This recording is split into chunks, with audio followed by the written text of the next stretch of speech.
আমরা সিঁড়ি, তোমরা আমাদের মারিয়ে প্রতিদিন অনেক উঁচুতে উঠে যাও, তারপর ফিরেও তাকাও না পিছনের দিকে। তোমাদের পদধূলি ধন্য আমাদের বুক, পদাঘাতে ক্ষত বিক্ষত হয়ে যায় প্রতিদিন, তোমরাও তা জানো।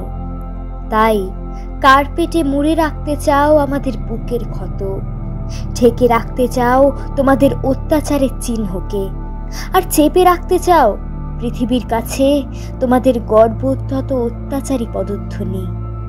তবুও আমরা জানি চিরকাল আর পৃথিবীর কাছে চাপা থাকবে না আমাদের দেহে তোমাদের এই পদাঘাত। আর সম্রাট হুমায়ুনের মতো একদিন তোমাদেরও হতে পারে পদস্খলন।